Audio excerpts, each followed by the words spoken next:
Mareeyaha cusub ee hay'adda horumarinta wadooyinka Somaliland Axmed Yuusuf Maxamed ayaa maanta xilkii uu hore u hayay agaasimaha cusbitaalka guud ee magaalada Ceyrigaba si ku meel gaar ah ugu wareejiyay maamulihii cusbitaalkaasi Khadar Xasan Aadan waxaana munaasabadii xil wareejinta mas'uuliyiintan ka soo qayb galay badhasaabka gobolka Sanaag isduwaha wasaaradda caafimaadka ee gobolka Sanaag kusimaha taliyaha qaybta Bilayska ee gobolka Sanaag maayir ku-xigeenka degmada Ceyrigaba iyo mas'uuliyiin kale iyo shaqaalaha cusbitaalka waxaana ugu horreynba munaasabadaasi ka hadlay mareeyaha cusub ee hay'adda wadooyinka Somaliland oo ka warramay muddadii uu xilka cusbitaalka iyo wixii uu qabsoomay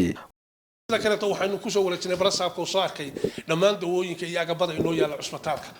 taasna waxa weeye waa alxamdulillaah rabbil caalamiin maanta cusbitaalka wax ka maqan runtii ma jiraan wax kasta haday dawo tahay iyo haday dhakhaatiir tahay iyo haday qalab tahay wax walba waa yaaleen maanta ilaahay haynu anfaco dadkana ha tuso sida kaleeto waxaan aad iyo aad ugu mahadnaqayaa maamulkii aanu soo wada shaqaynay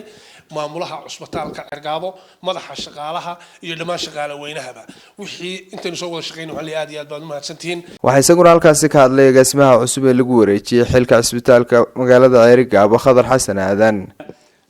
Axmed Yuusuf intuu nala shaqaynayay cid waliba way qiraysaa inuu cusbitaalku isbedel muuqda ka dhacay cid walba way qiraysaa maareeye kalsooni leh shaqo leh madaxweynuhuna uu u gartay shakhsigii maamuli lahaa meesha waxayguna dhankooda halkaasi ka hadlay isduwaha wasaaradda caafimaadka ee gobolka Sanaag Dr. Naasir Cabdiraxmaan iyo madaxa shaqaalaha cusbitaalka guud ee Ceyrigaba Jibriil Maxamuud Caweed iyo mas'uuliyiin kale waxa sii jooga hadda la sii wareegay waxa weeyaan waa maamulaha cusbitaalka waa Khadar Xasan Aadan waxaan aad u aaminsanahay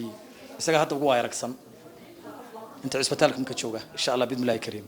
waana hanan karaa waana ka soo baxay insha Allah bidmilaahi kariim kamada dardaarankan waxay tahay waxa laga wada dhawaajiyay inuu cusbitaalku isbedel ku yimi korna u kacayay waxaan aad u rajeynayaa halkaa inaynu ka sii kor qaadno insha Allah bidmilaahi kariim anigoo ka wakiila dhammaan shaqaalaha cusbitaalka iyo mas'uuliyiinta cusbitaalka waxaan runtii aad mar labaad iyo mar saddexaad ugu mahadnaqaynaa muddadii aanu soo wada shaqaynaynay agaasimaha hore cusbitaalka Axmed Yuusuf Maxamed waanaanu u ducaynaynaa in Ilaahay xilka culus ee loo dhiibay uu u fududeeyo waxayguna halkaasi ka hadlay gudoomiyaha gobolka Sanaag Maxamed Axmed Caalin Timbro iyo maayir ku-xigeenka degmada Ceyrigaba Saalax Ismaaciil Cabaase waxa horta ogaatay Axmed Yuusuf intii uu joogay halkaas wax qabadkiisa inuu muuqday oo cusbitaalkeenu soo diiray waan ognahay annagu waanu ku kalsoonahay haddaan reer Sanaagnahay Axmed Yuusuf nin xilkiisa ka soo baxay inuu yahay cusbitaalka Ceyrigaba wuxuu ku yaalaa gobolka Somaliland ugu balaaran maantana waa loo balaariyay waxa taalada wax cusbitaal taalada ugu badan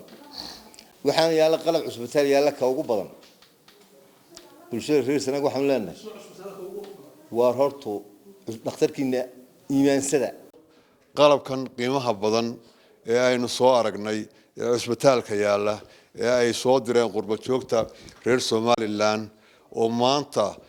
baahideennii ay si wanaagsan u dabooleen iyagana waxaan ugu mahadnaqaynaa waxaan leenahay aad iyo aad baan idinku mahadnaqaynaa ugu dambeyntiina mas'uuliyiintan waxa ay ku soo wareegeen qaybaha kala duwan ee cusbitaalku ka kooban yahay iyo qalab iyo daawooyin cusub oo cusbitaalka lagu soo kordhiyay